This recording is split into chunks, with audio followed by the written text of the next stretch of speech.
So may God bless you all, especially let us thank the Lord God for protecting us from yesterday's cyclone and also for the heavy rain and flooding. There are many people who suffered. Maybe we may have to remember them in our prayers so the Lord can bless them and protect them. We have to be faithful and grateful and thankful to the Lord God. The present situation, we look at it's very, very dangerous situation. Lord is shielding us, protecting us, and providing the things we need. So we have to check ourselves how grateful we are to the Lord God. Are we faithful to Him? That is very, very important. So when we look into the present situation, most of us are all in a very desperate situation. Yes, we say so many bereaved families, so many people are sick, so many people suffered because of yesterday's, the flooding and the thing. But when we are in that situation, Lord takes care of us and give us the guidance how to escape from that desperate situation. I think that is the topic we have been discussing last Tuesday. If you remember, we just took only few points to meditate to understand. Escaping the desperate situation. I think that is a very apt title for the present situation of the world, especially our experiences. In this desperate situation, how to escape? So, if you remember last week, I have given 5 principles. We have not completed all, we just took only one. But there are 5 principles if we follow, if you understand. Lord has given us these principles and give us an understanding, and also He will open the way to escape from this desperate situation. So, in this list of 5 principles I have given, if you look very carefully, in all the 5 points, God is there. That means without God, one cannot escape. Even today, if we want to escape from the tribulation which is going to come after rapture, it's only God. Today, if we want to escape from the sinful life, only God. If we want to be protected from the satanic influences, only God. That means we need God. Without God, no escape. Without God, no salvation. So there are only two things: God, with God, without God. So that's how we have to understand. If we want to escape, if we are passing through the desperate situation. So the 5 points, what I have given, I'll just read those 5 points, 5 principles, which we call it. The very first principle is God always knows which way is best. Please try to understand this. It is only God knows which is the way, which is the only way. Jesus said, I am the only way. I am the way. No, there is no other way. And that is the best way. That is the the way which leads us to everlasting life. So it is only God knows. Whatever God knows, it is always best. So the very first principle to escape the desperate situation that we must know God knows the best way. Number two, God is always faithful. Yes, because of that today we are surviving. God is faithful. His name is faithful God. Our God is a faithful God. Yes, He is Alpha and Omega. He is faithful. He is faithful. What? He is faithful to provide for His people. That is all. He is faithful. If we are His people, our God will provide. I think if we look our own lives, our own experiences, everybody should say, it's all because my Jesus is faithful. I got all the provisions. I got all the things provided by the Lord. Yes. Your life, your job, your money, your family, your commitment, everything is provided by the Lord. Not because of my education or my intelligence, my wisdom, my money. No. Everything has come from the Lord God. Our God provides because He is a faithful God. That is the second point. First is our God knows and His way is always best. Number two, all the provisions will come only from the Lord God because if we believe Him, He is faithful. That's what the Bible speaks of. If you believe, I am faithful. If you are not believing, then you are missing. So faith is the most important thing to receive or to get provision from the Lord God. And the third point, God is always present to guide His people. He is always ready. The only problem with us, we don't follow it. That's why it's called the guide. The sheep follows shepherd. He is his guide. The military man follows his captain. Uh, Students follows teacher. The family follows the master. Everywhere we need a guide. For our spiritual life, only Jesus is our guide. And God will become guide only for His children because He expects His children, His followers, to obey and to follow according to His guidance.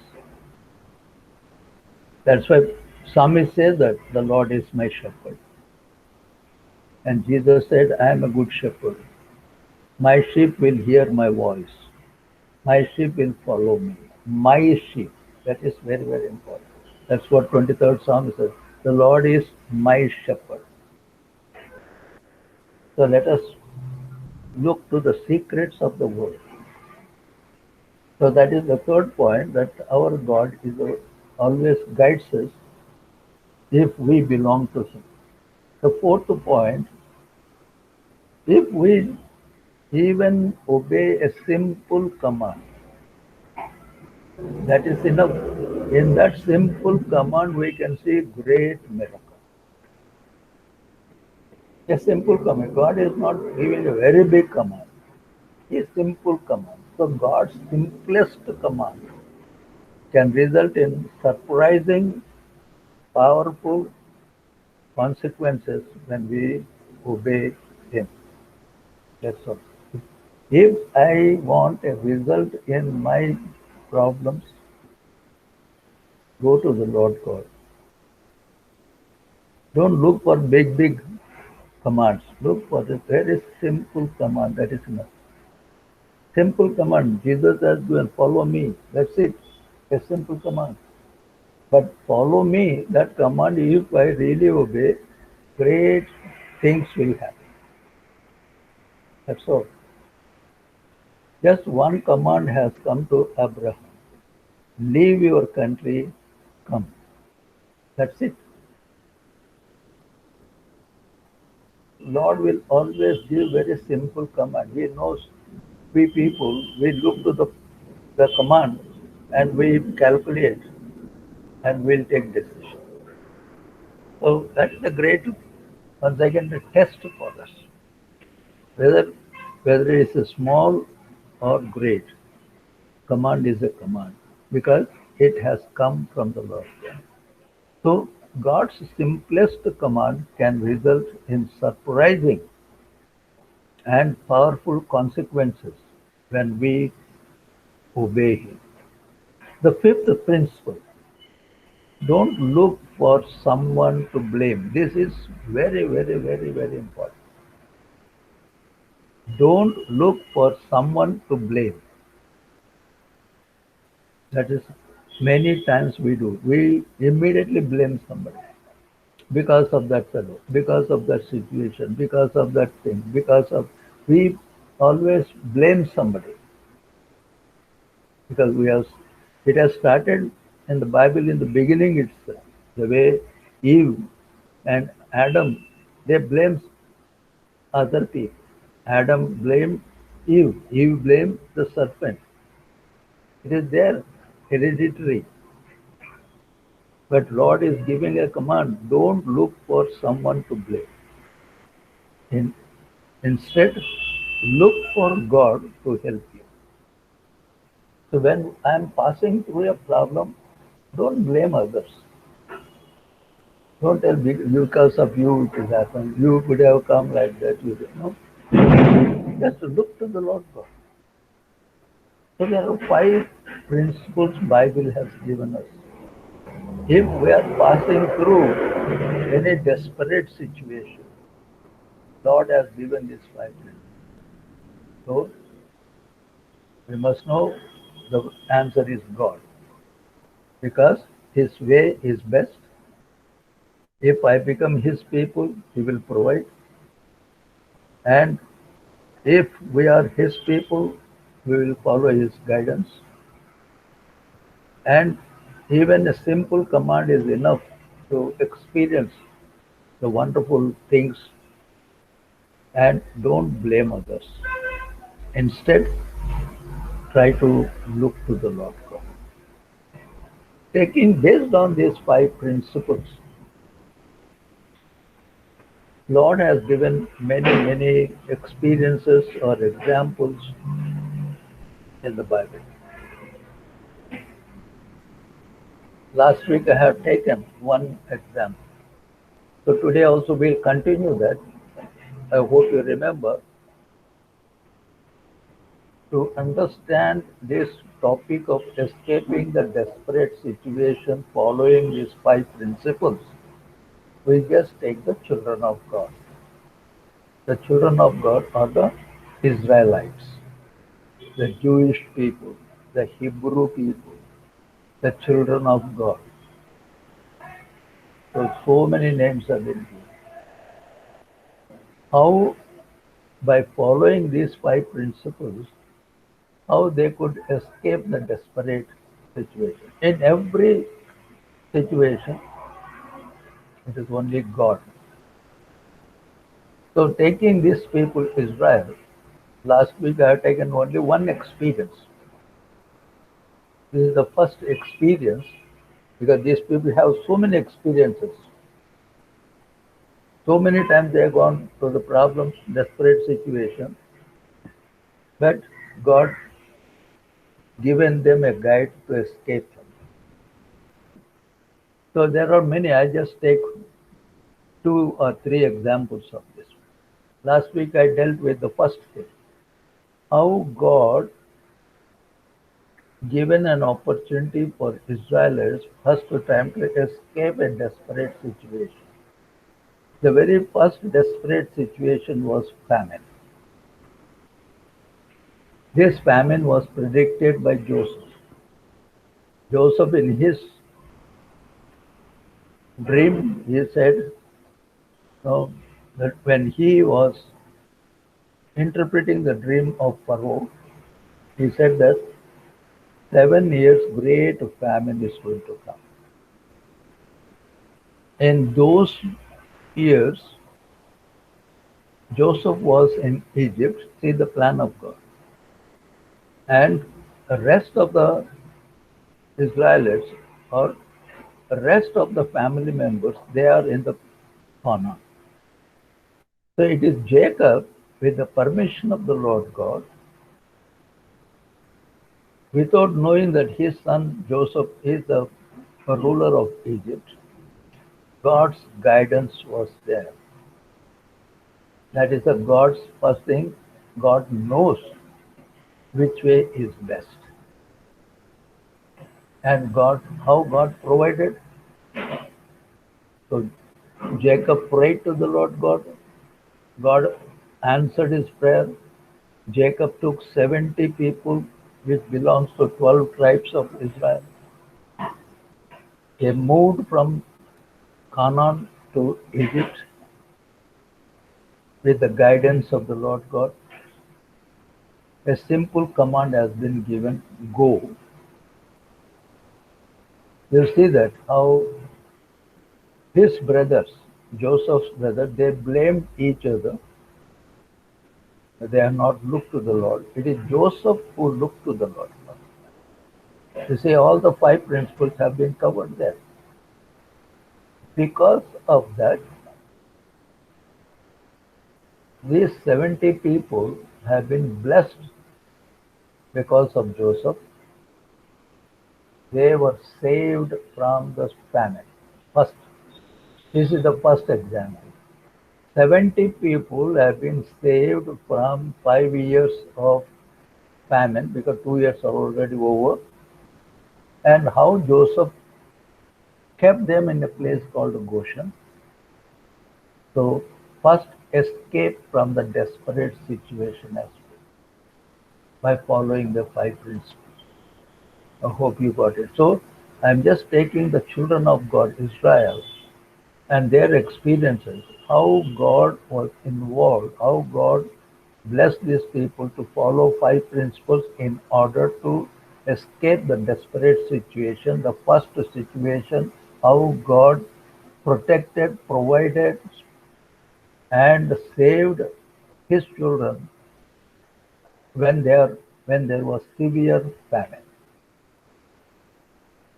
The first escape is over. But what happened to the children of God? So now we are entering into the second experience of this Israel. First is the famine. Now let us go to the second experience. The second experience now, we start with the book of Exodus, where these 70 people who left Canaan as Israelites, they multiplied into millions. Instead of going back to promised land, which is Canaan, they remained in Egypt. Egypt belongs to the Egyptian, which is a Gentile king. They are supposed to go back after 5 years of famine, back to their place, back to the promised land, back to the place from where they have come, back to their place which God has given to them. Disobedience. They remained settled in Egypt. In Bible, Egypt means world. Egypt means world. We are in Egypt. And Egypt was ruled by Pharaoh, a Gentile king. So here the world is ruled by Saturn. So in Egypt, ruled by Pharaoh, the children of God settled in Egypt. So what is the condition? Since they have not gone back to the promised land, they disobeyed the Lord God. God made them as slaves to Egypt. So the children of God have become slaves. They are under bondage. So that is another lesson for us. We, the children of God, we are supposed to look to the coming of Jesus Christ, not to look the world. That's what Peter very clearly said that. If you look into 2 Peter 3rd chapter, he said, don't look down, look up, look up. Your crowns are there up. This ground belongs to Satan. 2 Corinthians 4th chapter 4th word says that the, the prince of this world, that is Satan, blinded our inner eyes not to see the glory, the light of the gospel. So when we are in this world, if we don't belong to Jesus Christ, we will become slaves. Our mind and eyes will be blinded. The word of God won't be in us. So now we have to look to the Lord God. So these Israel people in the second phase, once again they became slaves. They are living in the mud. They are suffering. They don't have houses. They don't have good life. They don't have good food. They don't have liberty. They cannot have anything. No good clothes, no good food, no good house. Just remain in mud, remain as slaves, and whatever Pharaoh says, you have to obey. Because they have not gone back to Canaan. So as long as we are in this world, we are in Egypt. If we are in this world, Saturn is the ruler. If we belong to Saturn, if we don't obey and go to Lord Jesus Christ, Saturn will make us slaves. We will be under the bondage of Saturn. So if we are under the bondage, no salvation. That's what the second phase of the children of God. Please look very carefully here. It's a great lesson for us. Do we belong to this world? That means we have become slave to the worldly things. Indirectly, we have become slave to Satan. So now, do we require escape from this desperate situation?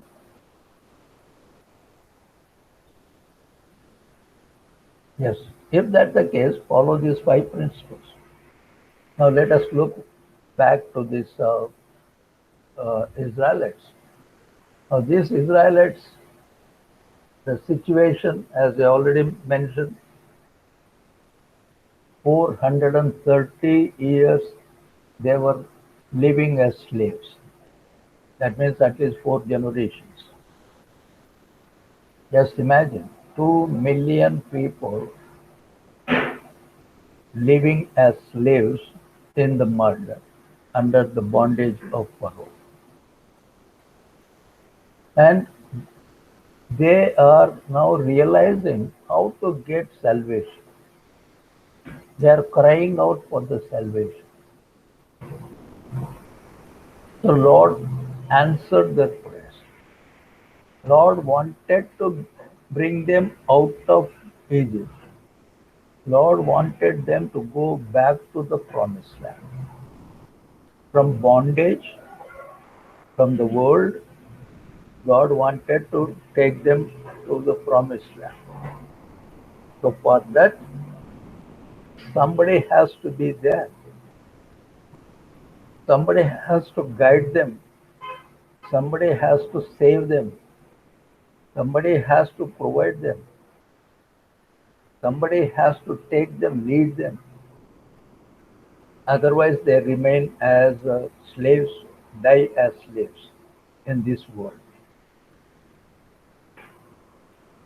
So here, since they are crying out, how long? 430 years. We see how Lord prepared the plan of salvation.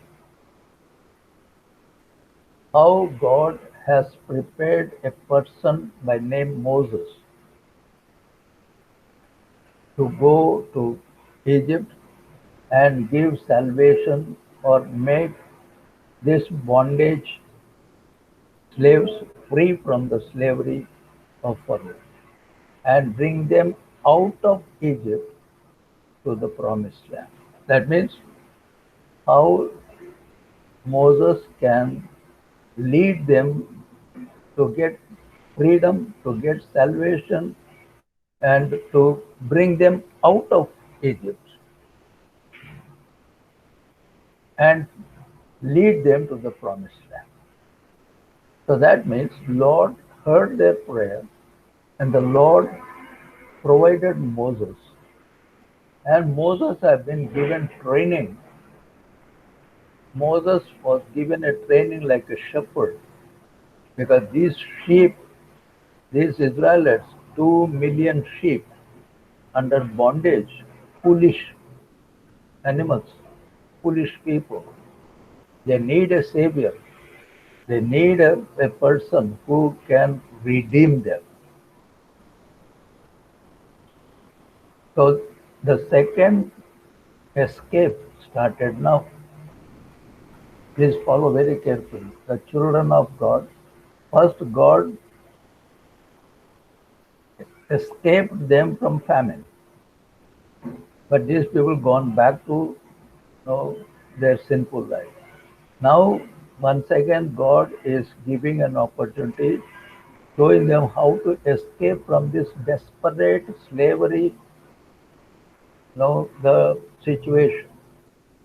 They need a savior. For, for the famine, they need a savior. There, Joseph acted like a savior. Now here, under the bondage, they need a savior.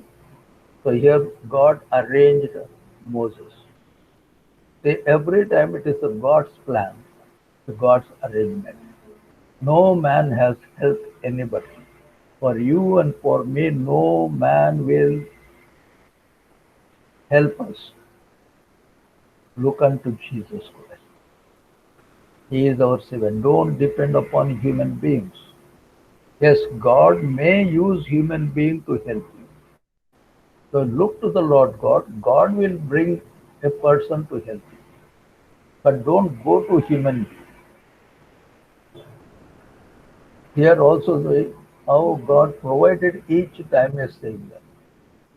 Whether it is the famine or whether it is slavery, only one person, God, a savior, a creator, a redeemer, a provider, always working for his children. How this escape has been given to them. This particular situation, the people who are slaves for 430 years, how Moses could bring these people out of bondage and given them a plan how to reach the promised land. Here also we see how in the Old Testament the plan of God has been revealed by giving an example of salvation or redemption, which is going to fulfill in the New Testament in the life of Jesus Christ. The Old Testament, which is a beautiful one. If you want to understand the New Testament, you read Old Testament thoroughly to understand that. Then very easy to understand the New Testament. Very easy to understand the Redeemer Lord Jesus Christ. Here we see that how Moses was used by the Lord God as a redeemer. People who are slaves under Pharaoh, how they have been redeemed, brought out of Egypt. Similarly, we people in this world, living as slaves with a sinful life, God wants to redeem us. The way God has sent Moses, Lord has given us Lord Jesus Christ. Let us see that how beautifully the redemption of slavery in the life of Israel is clearly explained in the life of Jesus Christ, how he prepared a salvation for you and for me. Please look very carefully here. As we look, the prayers of these slaves living in the mud, crying out for 430 years, now a Savior has been prepared, has been sent by the Lord God, like Moses, to do some miracles there and bring salvation, redemption out of bondage of these slaves. We who are the children of God. Please look very carefully how the plan of salvation has been explained here. So Moses has been given all the instructions by the Lord God. See, you have to go, redeem my people, take them to the promised land. Moses said, how is it possible? He said, look, that Pharaoh is not the same Pharaoh when you were there. He is entirely different. He doesn't know who is Moses. Don't worry about that. Number two, I am making his heart hard. He won't allow you to take people so easily. I am going to make miracles there. I am going to bring 10 plagues on Egypt. Why? I want to show Egyptians who is Lord Jehovah. Only when they understand who is Lord Jehovah, they only allow my people to leave Egypt. You are only a media. You are not redeeming them. People understand who is Jehovah, they only force my children to leave Egypt. Only you have to go and do what I commanded. I hope you got it. So salvation, freedom has been brought by the work of Lord Jehovah. Moses is only a mediator to fulfill what God asked him to do. How it is possible? Look at it, how the redemption has come. So we know that Moses was used by the Lord God. He brought plague after plague.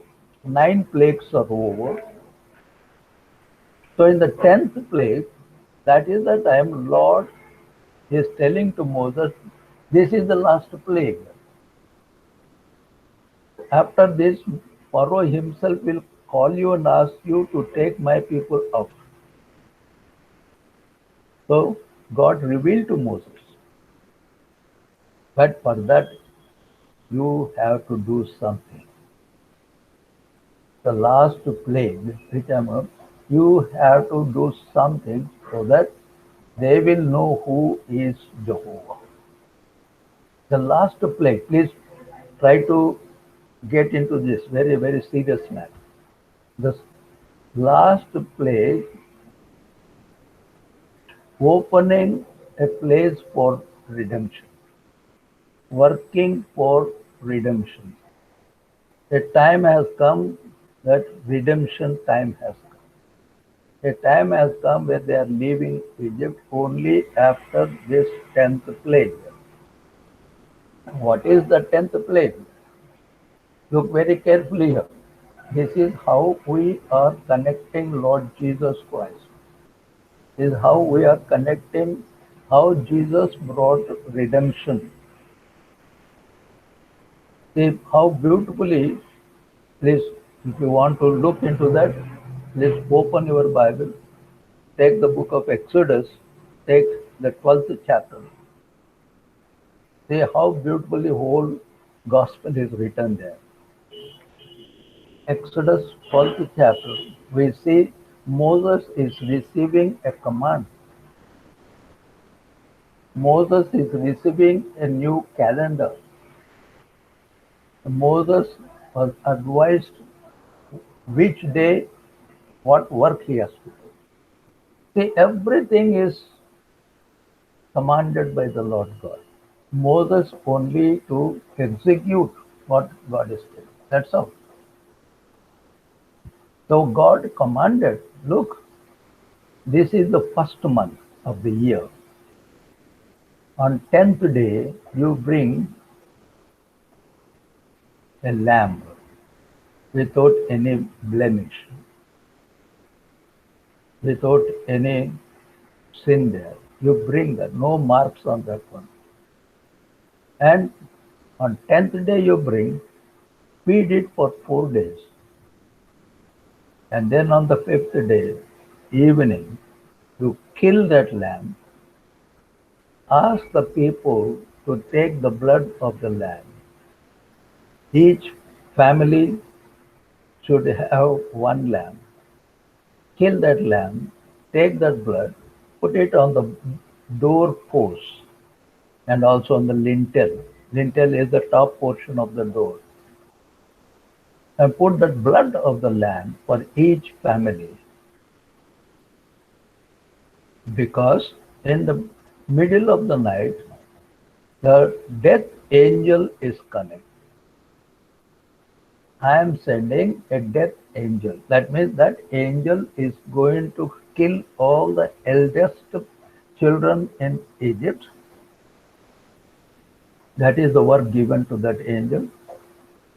But when this angel is passing through the road, wherever there is the blood of the lamb on the doorpost or the lintel of the door, angel cannot enter into that door. If angel is not entering into the door, the eldest son of that family is not going to be killed. So there is a salvation, there is a protection because of the blood of the lamb on the doorpost. Where there is no blood, angel will go and kill the eldest son as well as the eldest animal also.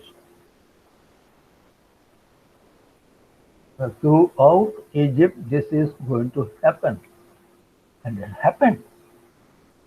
In the middle of the night, angel of death, wherever there is the blood, it passed over.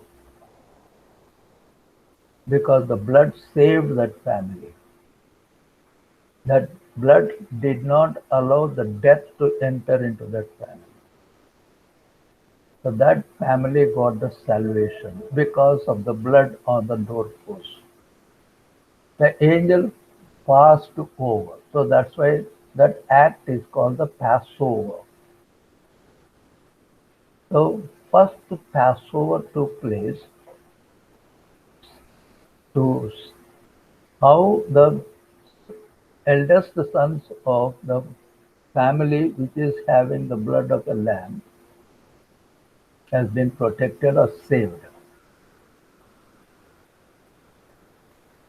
So that's why that lamb which was killed at the evening time to put the blood on the doorpost is called the Passover lamb. So the blood of that Passover lamb saved people from death, which is called the Passover. So for the Passover, a lamb is required for the sacrifice because the lamb's blood will save people from the death angel.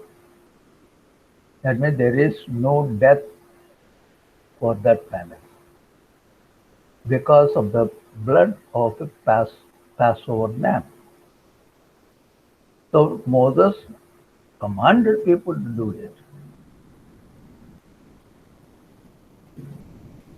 Because of that, on the 14th day of the first month, as God commanded, things happened, and the death angels coming through Egypt to put blood on the doorpost, the lintel of house. If there is no blood, the firstborn is going to die tonight in our family. That's what we see. It is an ultimate final blow to Pharaoh to realize that who is that God. And this is the last thing to keep Israel as slaves. A time has come because of this Passover. Salvation has come. People immediately, Pharaoh said, leave us and go away from Egypt. Before going ahead, let us now see how we got salvation. How this particular event of Passover is connected to our salvation. Here, how salvation has come, how they were protected from the death, the blood of the Passover lamb. So, who is that Passover lamb? Here it is a Passover lamb, 1 year old and without any blemish, has been asked to select and keep it for 4 days. In the New Testament, we see, if you take John 1st chapter 28 verse, John the Baptist saw Jesus coming to him for the baptism. And John the Baptist immediately said, this is the Lamb carrying the sins of the whole world. Looking unto Jesus coming to him, John the Baptist uttered these words. This is the Lamb.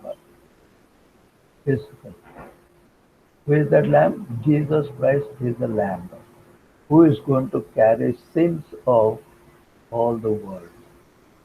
So that is, Jesus is called the Lamb. First Passover, Lamb has been killed. So here, Lord Jesus Christ was called as the Lamb carrying our sins. Because of that, Jesus was crucified and his blood has been applied to you and to me to save us from the death, the spiritual death, to give us salvation, to enter into the promised land, to make us free from the brave slavery, sinful bondage. See how these two are connected in the Old Testament, how the plan of salvation has been totally explained in the four Gospels about the death of Jesus Christ, shedding the precious blood for us as the Lamb, saving us from the death, the spiritual death, which is the second death. How beautifully Old Testament explained that Passover. That's why John is the person who introduced Jesus Christ as he is the Lamb. Same thing if you look to 1 Corinthians 5th chapter 7th verse. We see Paul is calling Jesus Christ as Jesus is our Passover Lamb. Straight he is giving that. John the Baptist said Jesus who carries the sins of the whole world. But Paul directly said he is our Passover Lamb. And John, disciple, look into the last book of the Bible, Revelation 5th chapter, where we see a slain lamb standing right side of the throne of the God the Father. How beautifully here Exodus 12th chapter explaining the whole plan of salvation from the death. You need a lamb. The blood of that lamb which is without any blemish, if it is on the doorpost, that means in our heart, if the blood of Jesus is on our heart, Satan cannot touch us. Satan cannot do any harm to us. We don't have any spiritual death. We have the eternal life. How beautifully the Old Testament explaining the plan of salvation through this Passover, showing Jesus Christ as a Passover lamb. That is what in the first Passover Moses did it, how the redemption has come to the children of God, how beautifully they were saved from this terrible situation. After 430 years, we see how they have been now saved from this wretched life, got the freedom. Now what happened? You see how they escaped this terrible situation only through Jesus Christ. Here we see Moses is acting like Jesus Christ. When the famine is there, Joseph is acting like Jesus Christ. That means he is a, we see as a foreshadow. That's how we see Joseph as a redeemer, Moses as a redeemer, Jesus Christ as a redeemer. We can see shadows of Jesus Christ. We can even call Esther, how she saved the children of God. We see so many examples of how Jesus has been explained, shown in the whole Old Testament. So when we come to this second experience of the children of God escaping from this terrible situation, how they left, how they got freedom. 430 years they prayed, nothing happened. Only when Moses came by this Passover lamb, they got a redemption. Looking unto this, looking at the first child death in Egypt, including the son of Pharaoh, he had only one son, his son died. Pharaoh said, yes, your God is great God. Now you leave us. So right from palace, he went to the ordinary man in the whole Egypt, requesting the children of God by giving their gold, giving their silver, giving their clothes, requesting these 2 million people leave Egypt because they said, you fellows, if you stay here, we are perishing. We lost everything. We have seen 10 plagues. The whole Egypt has gone now. When you are leaving, the Egypt is full of dead bodies. And you fellows, you are living as a living people. We are busy in burying the dead people. You fellows, you are living as a living people. What a scene. How God made them to escape this terrible situation. This is the second example how God helps us to escape from the terrible situation. So these people now, they collected all the things belongs to Egyptians. The Egyptians donated them. So once they are living in mud, no freedom, no food, no clothes, no gold, no silver. How they are living?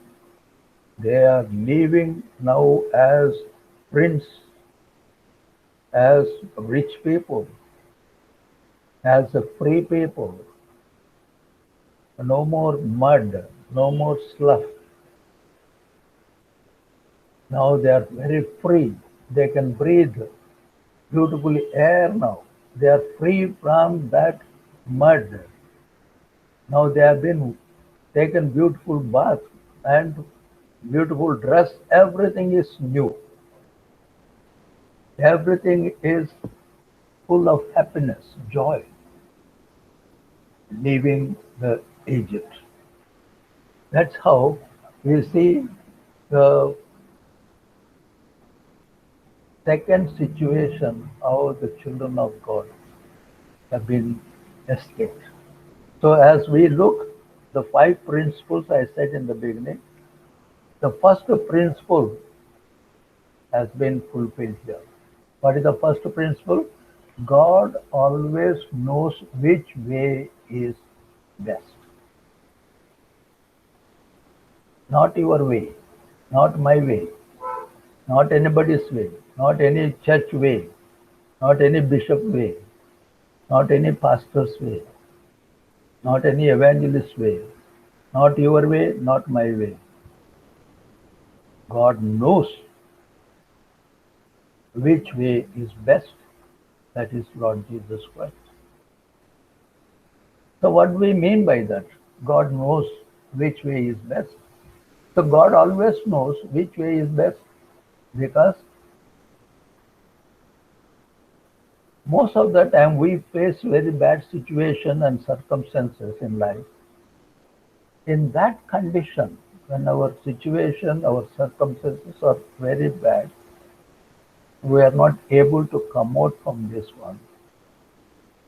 So what we say, God, how do I get through this?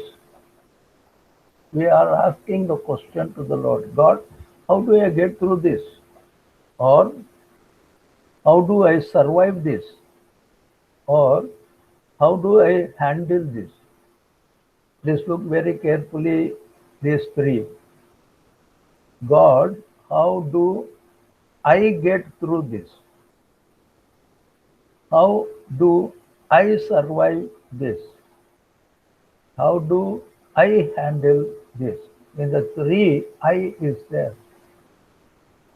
Though you open with God, only you are calling God, but everything is how I can do, Lord, how I can do, Lord, how I can survive, Lord, how I can handle, Lord. Are you going to handle? Are you going to solve that problem? Can you do that? No. So how is your prayer then? That's why we look into that. It's only the best way is only Lord Jesus Christ. Only God knows how you can escape from this situation. Don't try your ways. So that is the first principle. The best way to escape is only God. So in that first principle, there are so many issues there. For example, now we are entering into the third phase of escape.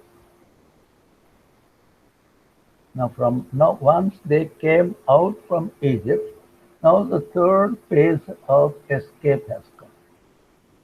First is famine, second is bondage. Now let us look at the third one. Look very carefully. Bible is so beautiful.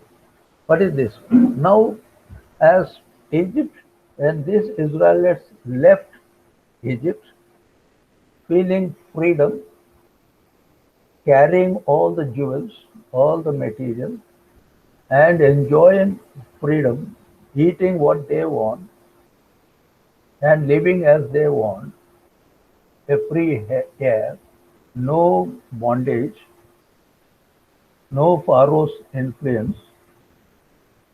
He is no more a bond servant.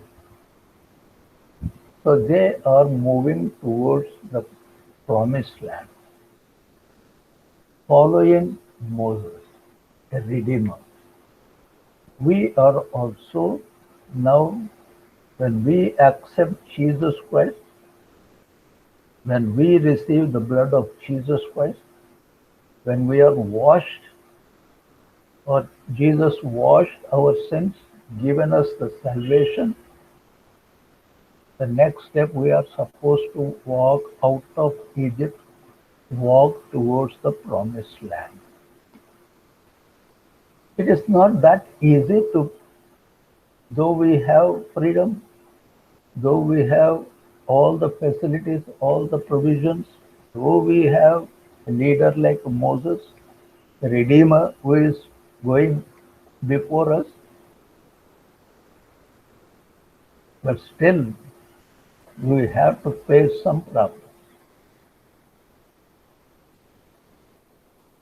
Let us seriously think about how this problem has come, why this problem has come, who solved this problem, what happened in this. So this is the third one. How we see as these Israelites are leaving Egypt and walking towards the promised land, God still working. In Egypt, God showed who is Jehovah. In Egypt, God showed not only Jehovah, how he can do miracles, how he can make 2 million people to come out freely without war, without killing, without any dispute. In fact, they begged them to leave. They have given gifts. That is, people have that great experience.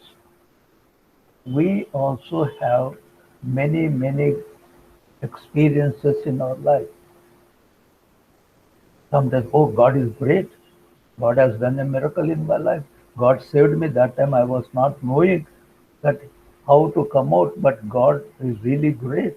Oh, are you continuing in the same witness? Are you living with that same faith? Are you depending wholly on Lord Jesus Christ? Especially when the problems comes, when you are passing through the problem, are you still said, yes, the Lord who saved me when I was in Egypt, when I suffered, but my God showed many miracles.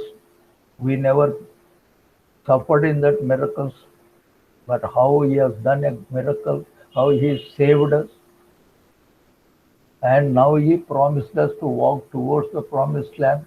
Let me walk, let me reach, let me enter into the promised land. Is it our motto? Is it the motto of these Israelites who have come out? We have to learn this. Then the first principle that God always knows which way is best, let us see now. As these children of Israel, as the free people moving towards the promised land, they reach the place. In front of them, there is a Red Sea, very big Red Sea. They have to cross Red Sea, otherwise it is not possible for them to reach the promised land. Actually, the book of Deuteronomy says, if you look into the Deuteronomy, there is mention, actually, these children of God, if they would have taken another route, not through Red Sea, if they go in other way, actually it is only 2 weeks journey to reach Canaan. But why God made Moses to take this route? Yes, we have to think like this. Because only when we read Deuteronomy, we will understand this. Read Deuteronomy first chapter itself. Very clearly says the route was only for 14 days. But why did God allow Moses to lead these 2 million people and to land near this sea, Red Sea? A great sea. And They were staying there near the Red Sea. Now they camped. Now they are thinking what to do now. Say, anybody pray to the Lord God? Anybody thank the Lord God? Anybody say that, Lord, you have done a miracle there. You brought us out of Egypt. Now you are there with us. We know that you are going to lead. We are not worried about that. Anybody said that? They had tremendous experience. They have seen 10 plagues which Lord has done. They have experienced how they got the freedom. And they know who is responsible, that they know who is that Lord God. Where is that God now? How you have forgotten that God? We also do this thing. When our problem is there, we will pray, Lord, save us. When you are free from that, let us enjoy this world until other problem comes. See how beautifully the experience of this Israelites' journey to promised land is exactly in our life when we are walking in this wilderness, in this world to reach the promised land, how we are depending on the Lord God. How we are thankful to the Lord God, the salvation given by Lord Jesus Christ. Do you remember at least once in a day, thank the Lord God for dying for me on the cross? Anytime you remember that? No. We always remember only COVID. We remember how to get the material. We remember how to get the medicine. But we never ask the Lord God. Yes, Lord, so far you have protected us. You have taken care of us. We thank you. Continue to help us, O Lord. Continue to lead us, O Lord. The Lord who was with me all these years, same God is with me and is going to be with me because you are Alpha and Omega. I leave everything in your hands. Whatever is going to happen, you know that. If I am keeping you as my guide, I have no problem because you are my shepherd. As a sheep, I simply bow down my head and follow. Is it what we are living? Let us just think for a second. What is my situation? Am I really following Jesus Christ? Do you see Jesus Christ in your life? Do you keep Jesus Christ as your shepherd? Do you remember Jesus died for you on the cross? Do you have that hope? Yes, He is with me, no problem for me. Do you have that faith? Are you yielding to the problem? Just for a second, let us think about that. When you are facing a problem, are you trying how to escape from this problem? The only solution is only Jesus Christ. The way Jesus died for me on the cross, He took all my sins on Him. The way Moses suffered, the way Moses did for the Lord Jehovah. No, we yield to the situation. Looking at the situation, looking at the problem, so we lose our hope. We think that our future has gone. No, whatever situation is there, you thank the Lord God. You leave everything in the hands of the Lord. That's what we are studying now, this particular event about escaping from this situation. This third situation in the life of Israelites, very, very interesting, important for us. So as we look here, when these people reach Red Sea and they are not worrying how to cross it, suddenly other side of the sea, We see how Pharaoh changed his heart. Pharaoh is now feeling very bad. How I left these 2 million people to leave Egypt. He is feeling really unhappy. He said, "No, I cannot leave them. Let me go back and bring them." So exactly like Satan. This is how we have to understand that. When you and me, we are saved by the precious blood of Jesus Christ as a Passover lamb, when we are left free from the slavery or from the sinful life, got the salvation, Satan is still trying to catch. So just taking the baptism is not, and that is the starting point. You just left Egypt. You are walking towards the promised land, that is New Jerusalem. But sometimes we come to the Red Sea. When we see the situation and think it is helpless, Satan is that this is the time to catch. Now they are helpless, hopeless, and they are now not having the hope of reaching the promised land. Let us go and catch. Exactly like this, Pharaoh is now repenting. Why did I lose these people? Why did I allow them to? Let me go and catch. So that's what we see that. And he took his people. He came with 400 chariots. He came with the horsemen. He came with the people. Now he wants to catch them, take them back to Egypt. Satan is doing same thing. Be careful.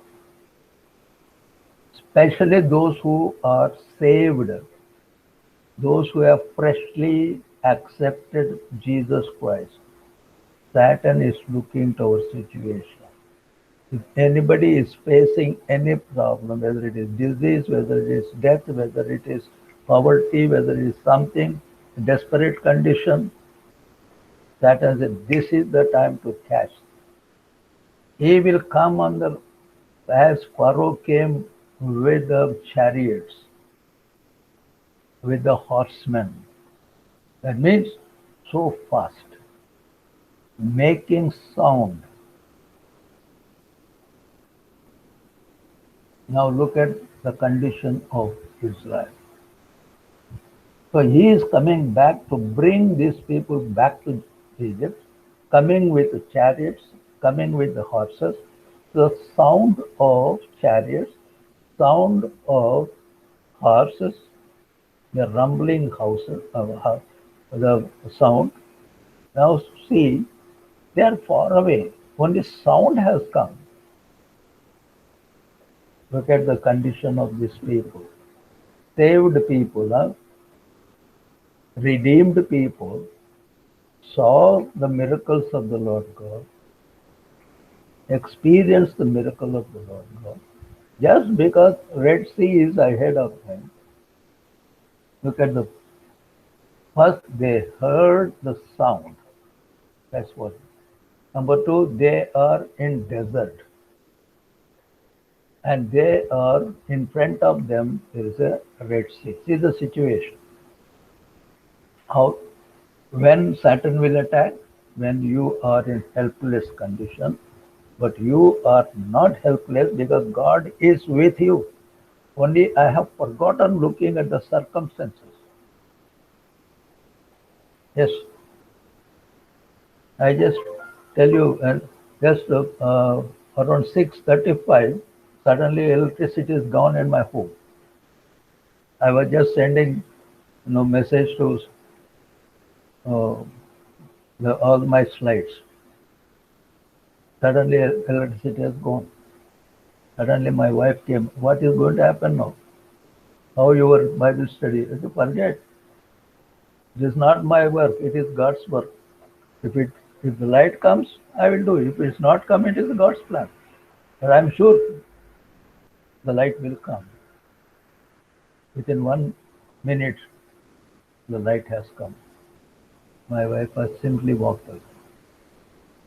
Depend on the Lord. See, I am preparing same thing. I got this great experience. Look to the Lord. Just imagine, just for 2 or 3 minutes, light has gone. I am preparing. Keep God. Believe on God. Depend on the Lord God. I just praise the Lord God. Thank you, Lord. Yes, Satan really works. Let us believe our Lord Jesus Christ. Don't be like these so-called children of Israelites, Hebrew people. The sons of the Lord God. So look at the situation now. This is the third situation, I think. One is famine, second is the bondage, third is the Red Sea. People who got saved by two great difficulties, where is their faith? Then they have the third difficulty. It is not the first difficulty, right? It is not famine. In the first difficulty, see, when Jacob prayed to the Lord God, Lord, can I go to Egypt? Because we are not supposed to go to Egypt. But God said, go. Whereas when Abraham went to Egypt, Lord made him to run away from Egypt. See the difference. That time Abraham did not, if it looked into the 12th chapter of Genesis, Abraham did not ask the Lord God. He just made an altar, gave the sacrifice, praised the Lord God. Within no time he lost everything. He has gone back to Egypt. But God still showed mercy and brought him back. But whereas Jacob is not like, see, his grandson has got more faith. He is asking the permission from the Lord God. That's why he got the salvation. He could save 70 people. And even in Egypt, God used Moses to save 2 million people. Now the situation, let us look at. As I said, that three kinds of things acting on them. One is the rumbling noise of the horses, the chariots, and the Egyptian, the Pharaoh. Second is the wilderness. They don't have swords to fight. They don't have any houses or any place to hide. It is all wilderness. They don't have anything to save them. And they cannot just swim in the Red Sea. They have so many 2 million people, children, old people. What a situation. Where is your faith? Yes, that is a question for me. Can you stand, look unto Jesus? Can you stand? As these people conveniently forgot about the Lord God. So they are just hearing the sounds of the horses and chariots and the sound of the waves of the Red Sea, sound of the air of the wilderness. Only sound, the fear has come. Nothing happened to them. Okay, nothing has touched them so far. Nothing has happened to them, but fear has come. What Pharaoh is thinking? Pharaoh saw the situation. Oh, these people have been trapped. Please get this word. Pharaoh thought these people have been trapped in the wilderness, trapped because in front of them a Red Sea is there, backside I am there. So they have been trapped. That is the idea of Pharaoh. So Saturn also thinks these people have been trapped now. They have been trapped in my net because of the situations. So what happened? Let us look that. So he decided that he was not going to tolerate this because he decided he could not afford to let them go. This is all Pharaoh is thinking. No, I won't. I did a mistake. I can't tolerate. I can't afford losing 2 million people. So we know what is going to happen now. Because we already in our uh, know, experience in reading Bible, we know what happened in the story.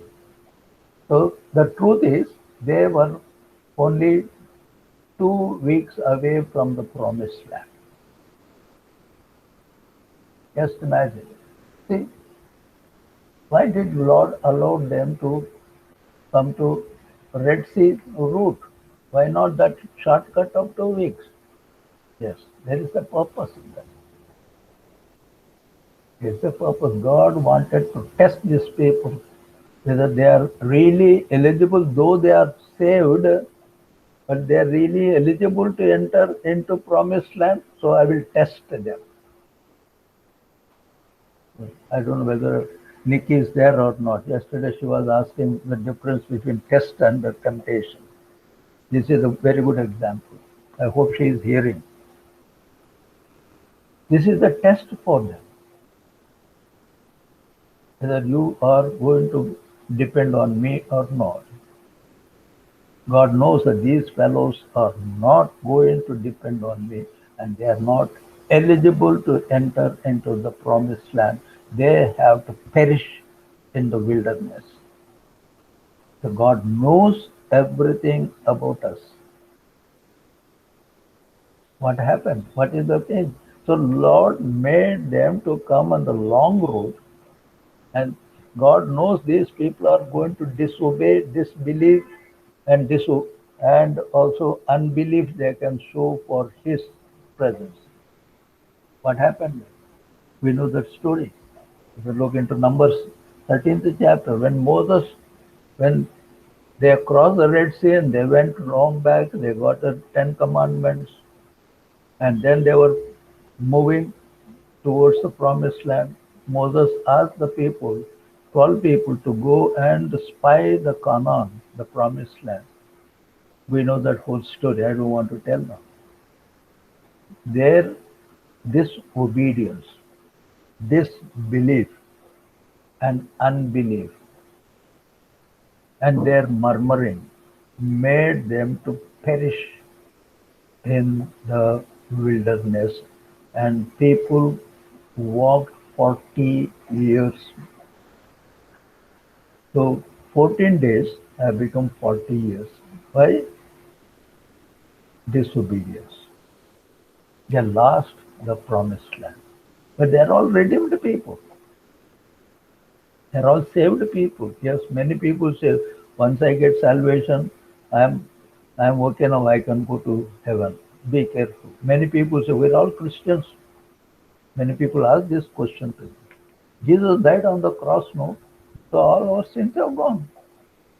So that means we got a ticket now. Well, we have free entry into heaven. Be careful. These people also got the salvation. They have come out from Egypt. They have followed Moses. But why they have not gone to the promised land? Disobedience is. So if I am calling myself a believer who took baptism, who is following the word of God, be careful. Do you really obey the Lord God 100%?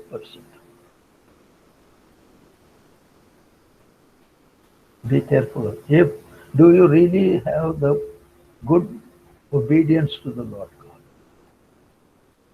Though you are baptized, fine.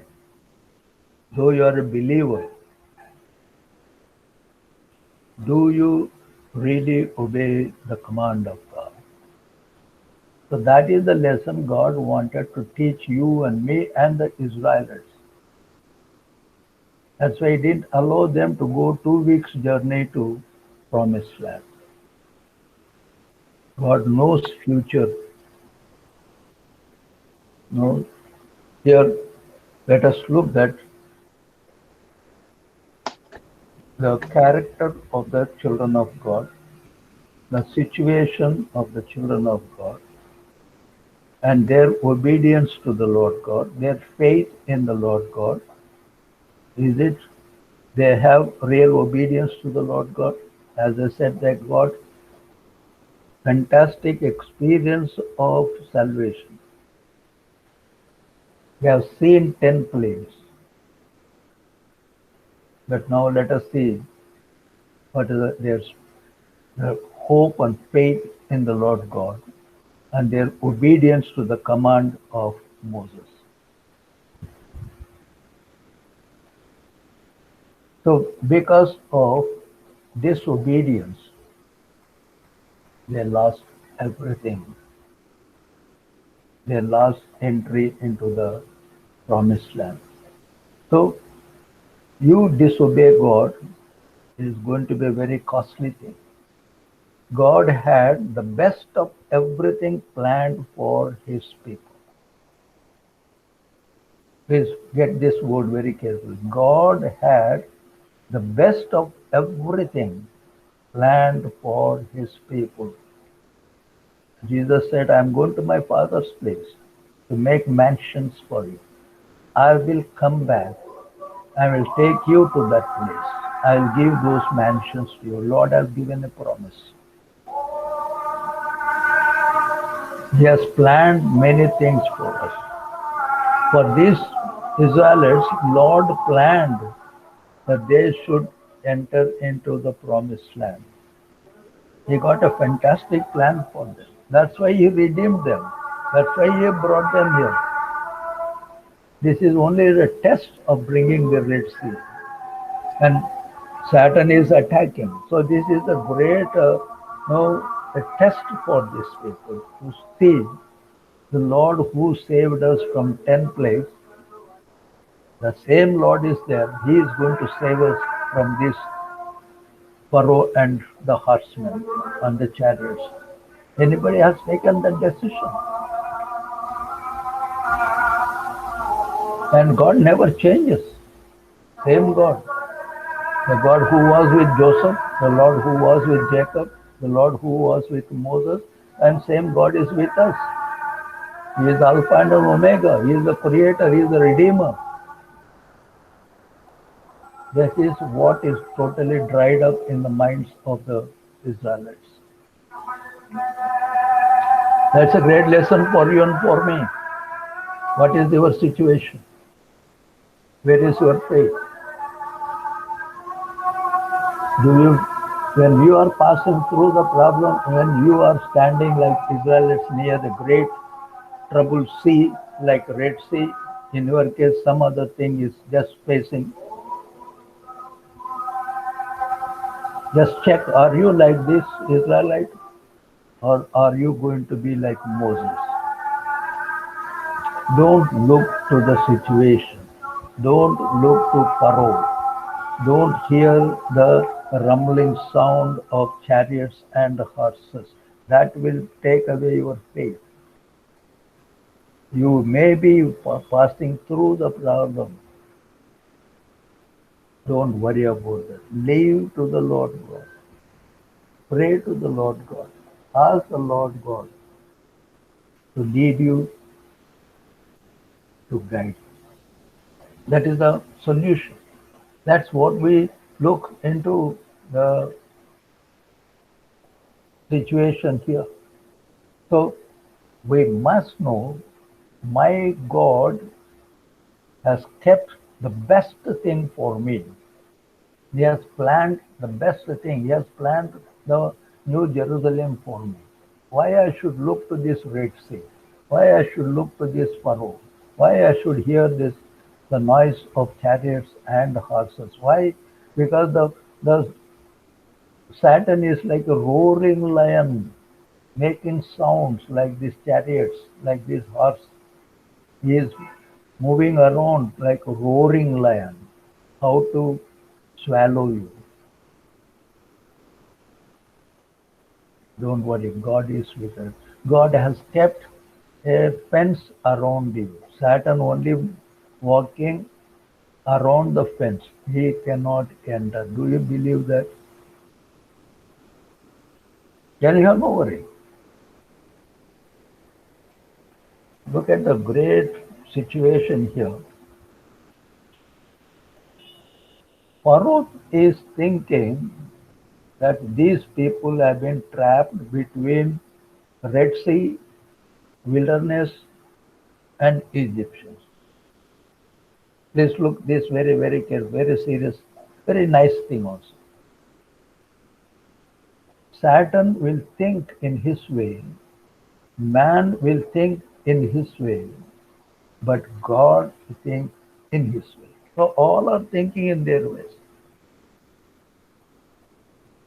So Pharaoh is thinking they have been trapped in the wilderness and the Red Sea. Israelites are thinking they have been trapped between Pharaoh and Red Sea. But what God is thinking, God is thinking actually I trapped them to show my power. Got the point? God's plans are there. So I think in different ways. Satan will think in different, but God's thinking is entirely different. God wanted to show who He is. That's why He made that trap. That's why He brought these people near the Red Sea. That's why He made Pharaoh to come. That's why He brought these people to wilderness, where there is no place to hide, no place to live, no huts, nothing is there. They are in the open air. It is God who trapped them. What is that? Say that God's plans are wonderful. God wanted to teach them. That's what it says. And one is the trap. And second thing, what Pharaoh is thinking, they are now in my charge. That's how Pharaoh is thinking. But God is telling, no, they are in my charge. Nobody can touch my children. Look at one is charge, another is trapping. How different kinds of influences. A foolish fellow thinks, yes, my power is there. God is laughing. God is saying, no, it is not you, it is my plan. God's plans are entirely different. Your plans are different. My plans are different. That's what Lord He said. God was in charge, not Pharaoh, not even the Hebrews. God was in charge because God's purpose was to demonstrate to the Egyptians that God was of the Jews. See the plan of God, why He trapped them? It is God who trapped these Israelites here, not the circumstances, not the Pharaoh. God wanted to show. This is the second time God wanted to show who He is. And He wanted to show that I am a true God. I am the Lord God who did miracles or brought plagues in Egypt. I am the same God in the wilderness in front of my people. And in my people, I trap them in order to show you, you Pharaoh, you Egyptian, who I am. Because in the 5th chapter of Exodus, Pharaoh said, who is that Jehovah I should obey? Okay, I will answer. I already answered by bringing 10 plagues. Who I am. Now I will teach you second lesson. Because you didn't get the first lesson. Now I'll teach you. That's what he says. So, I am the God of the Jews. You are not Pharaoh who is going to rule my people. I am ruling my people. I am the true God. So God's way is the best way. Is the principle. That's what we see. Because the issue is what's God's purpose. That's God's purpose is one is to show His power, to show that His children will be protected, to show that He is great. That is the God's purpose, especially for Pharaoh and his people. And also we must know that God has something for us. When we are trapped according to the God's plan, we must know that God has something for us. Those who put their trust in the Lord, they will understand that. Yes. Just think about your own life. Many times we experience, oh my goodness, I thought I'm going to be like this. Yes, but God has no fantastic plan for it. That's a purpose for it. Yes, in my life, when I got a job in BRC, when I resigned my job in university, my father shouted at me, my brother shouted at me. All the people said, you are a big fool. You are resigning a university job. Where is Bombay? Dangerous place. You will die there. Even my brother who was in Pune, he told me, no, you cannot survive there.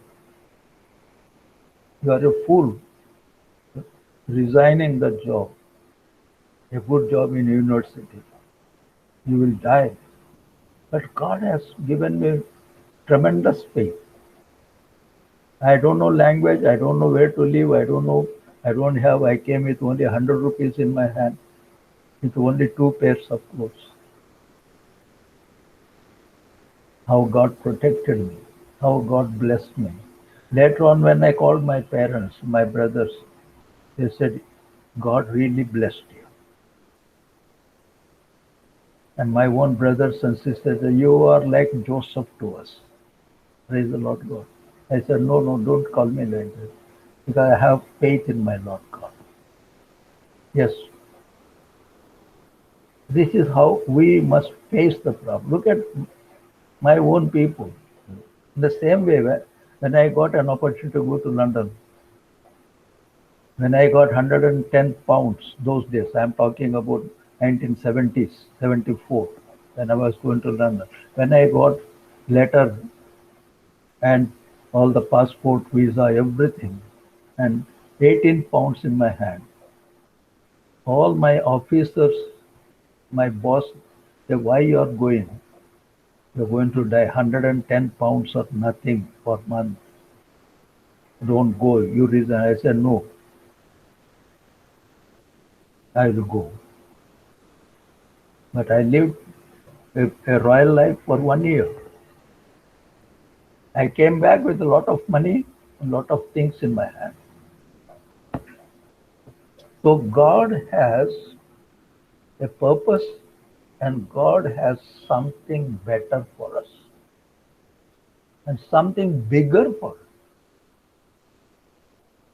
Don't forget your past. I always remember my past, how God was with me inch by inch.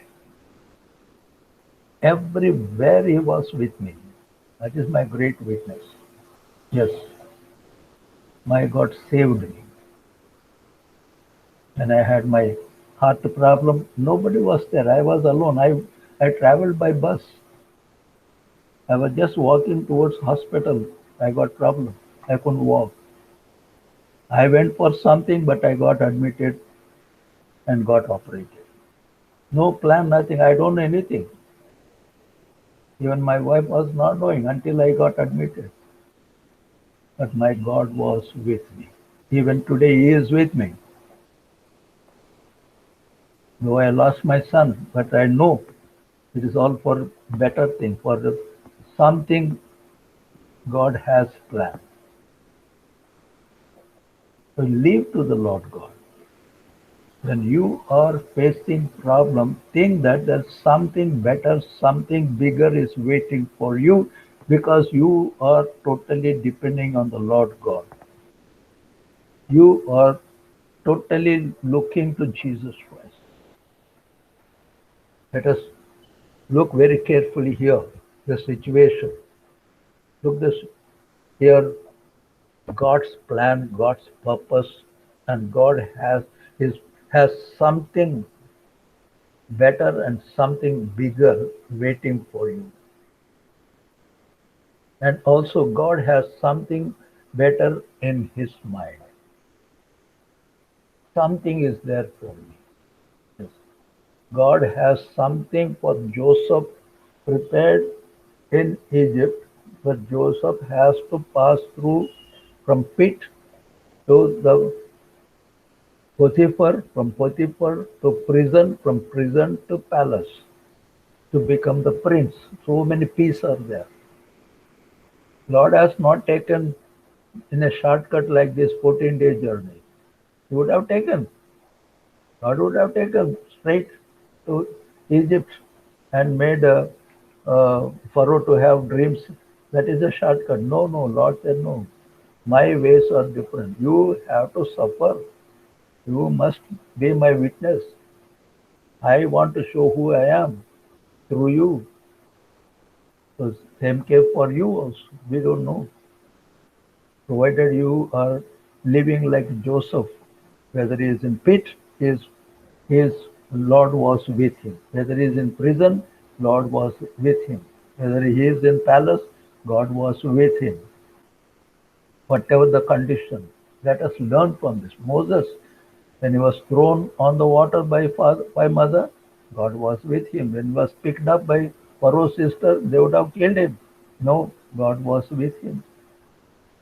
When he was in palace, God was with him. When he ran away from Egypt to Midian, God was with him. When he saw the burning bush, God was with him. When he has gone back to Egypt doing 10 plagues, God was with him. When he brought 2 million people, God is with him. Even now, when he is standing with the 2 million people in front of the Red Sea, seeing Pharaoh is coming, God is with Moses. That's a great lesson. Let us learn from this. So, we have seen God's plan, God's way of doing things. Now, let us come to the second point. The second principle is God is faithful to provide. This is the second principle, how you will be saved from the bad situation. How God will escape you from the terrible situation. First, God's ways are best ways. Number two, the principle is God is faithful to provide. If you are faithful to the Lord God, God will provide. How God has provided? Let us look back. What was the condition of these Israelites when they were living in Egypt? Their condition is slaves. They have no houses. Their work is in mud. They are under bondage. Every day they have to make bricks. Whatever they give, they have to eat. That was they had nothing. Let us learn from this. My life may start with nothing. Yes, that is how I take. My life also started with nothing. Israelites' life started with nothing. As slaves they were living. But a time has come. Only God could have spoken to the Egyptians when they were leaving. God only spoken to Egyptians. Give them, don't touch them. God's provision. That is the second principle. God's way, first principle. Number two, God's provision. God will provide. They have not done anything. They don't have anything. Yes, that's what in my own life I think I have gone through same thing. Nothing. I came with nothing. But God blessed me so much. Yes. More than what I require. Even sitting at home, even a retired life, God is pouring. Pouring literally. My Lord is my shepherd, I shall not want. It's very true in my life. So, Israelites, they didn't ask, look, we are leaving, we don't have shirt to pay. Can you give me the shirt? No. Lord never allow his children to beg. And God will provide the things. People will come and request you, please take this. Yes, they had nothing and they lived without anything, but God made miracles. Lord provided them everything what they have not seen. They have not seen what is gold, what is silver, what is beautiful dress. Without their knowledge, things have moved, things have been provided to them. And they have seen what is Egyptian gold and Egyptian silver and all the rest. That's what we see. Lord's provision is there. Do you believe? Do you have any experience like that? Without your efforts, things have come. Let us think very carefully here. Do you believe that my God is the provider? That's what Abraham said that. See, when he was taking Isaac for sacrifice, Isaac asked him, Lord, Father, you have knife, you have the sticks, you have fire, but where is the lamb? That is the word. That is the faith. Abraham said, Lord will provide my son. Jehovah Jireh. Jehovah Jireh. People pronounce Jireh or whatever it may be. Our God will provide. Do you believe that? If you believe that, today Lord will provide to you. I'm not talking about money. What you need, God will provide right now. Without our planning, without our effort, things will move to you. People will come and give to you. That is God's plan. So our God is a faithful God. So God is faithful to provide only for his people.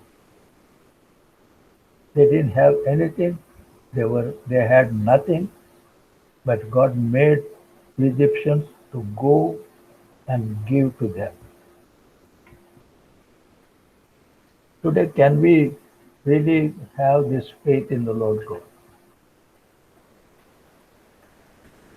Let us think about these principles. How many have experienced this, some of the principles?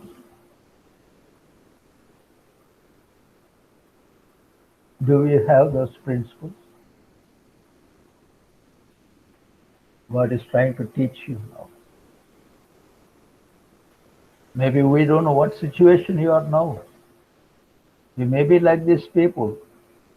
In front there is a Red Sea. Back you can see the rumbling sounds of the chariots and the horses. Or where you are there is a wilderness, no house, nothing is there. One side it is sea, another side it is no fear and no hiding, no protection, helpless condition, hopeless condition, no knife, no sword, no war, no experience of war. How you will face them? So this is how God trapped them for a purpose, for a better and bigger purpose. The Bible speaks to us, encourages us. Don't look to your circumstances. Don't look to your problem. Have faith in the Lord God. Put your problem at the feet of Jesus. That's what we are going to learn now. How Moses was directed, guided by the Lord God. How God protected his children. Who got the victory. How God gave them. So we have seen two principles we have gone through very seriously. So let us look to the Lord God. Maybe next week I'll go for third and fourth and fifth principles, which are more deep into that. So I don't want to go to the third because it got a lot of meaning in that. I want to do justice for this and explain by God's grace, with His guidance, in detail, so that we understand the situation. We have been reading this, no? Opening Red Sea. Moses saved them. From childhood, we have been hearing, we have been teaching, but every time God will give so much of material, not for knowledge, to improve our faith and depending on the Lord God. Do you believe that?